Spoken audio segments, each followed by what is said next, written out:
What is bidders conference? Think of it like, let's say a company, let's say Shell International, they are interested, they have requested vendors to bid or to send proposals in for a particular project. And then let's say 17 vendors have submitted the proposal. Then they can call all the 17 for a meeting, wherein they answer questions with relation to the bid for each person in front of everybody. They give information about the bid about the procurement to everyone at the same time. So this kind of gathering is called a bidders conference. This is used to control information dissemination. I hope you understand the fact that when you are in contracting, in procurement, information is power.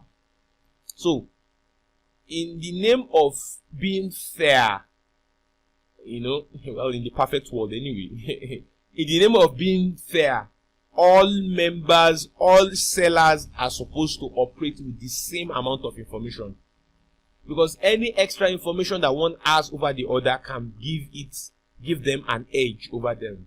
So they use bidders conferences to ensure that everybody hears the same thing, the same way, and everybody has access to the same amount of information at the same time. So bidders conferences involves assembling all prospective vendors in a single meeting with information disseminated to all of them and the individual bids received later. Now, proposal evaluation techniques. There are several ways in which proposals could be evaluated. Apart from the source selection criteria we mentioned earlier. Now, proposals have been submitted. How do you select?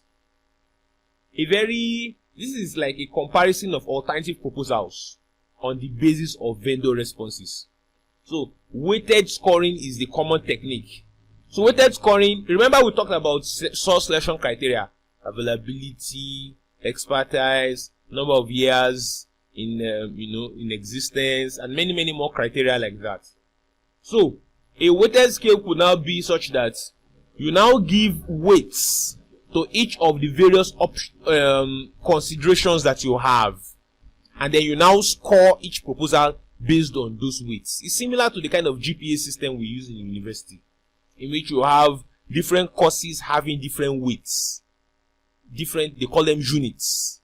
And then your score for each unit will be, you have an aggregate based on the weights for all of them. In the school, for example, different courses, you have 4 unit courses, 3 unit courses, and all of that. So, just like that, when you are evaluating proposals, if, for example, speed of delivery is the most important to you, you can assign a very high weight to that point, to that criteria. And then maybe number of years in existence is not of too much importance. You can assign maybe like a unit of 1 to that one. And then you now score. Okay, so for example, out of 10, what does the person get in terms of speed? If he gets 5, okay, so if he gets, say, 5 out of 10, and then there's a weight of 5, you multiply 5 by 5, that gives 25. So, speed of delivery, if there's a weight of 1, if the person gets 7 over 10, what it means is that 7 over 10, yes, but there's a weight of 1. You multiply that 1 by 7, that gives you 7. So, you multiply the score for each proposal times the weights for each of the criteria, and then you get a total, and then you get the aggregates. So that gives you the scoring system using weighted scoring for each of the proposals. So that way, you can now arrive at the proposal that has the overall, highest score. So, then you also have independent estimates. A lot of times, you have industries in which there are some base or you have some organizations. They do a lot of market research. So, they can now come up with publications containing their findings in the industry. So you as person needing to, do some procurement, you can rely on those independent estimates to guide how you want to conduct your procurement. So independent estimates, this is the use of an outside professional to provide a benchmark estimate of cost in advance of receiving proposals. So, yeah. Then you have procurement negotiations. The project manager may not be the lead negotiator in many cases. Very, very correct. But will provide technical and project clarification. Depending on the kind of thing you are handling, there could be a need. Part of what you want to do when you're conducting procurement is that you need to relate with your vendors very well. And part of relating very well with them is that you have to negotiate cost issues, you have to negotiate terms and conditions and many things. You could have to bring in a negotiator depending on the context at hand.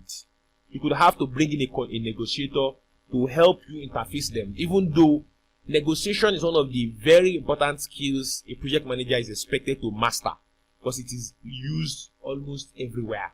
In fact, even in managing your team, you need to be able to negotiate. Managing team, managing sponsor, managing vendors, managing, a lot of things. You need to have the skill of negotiation.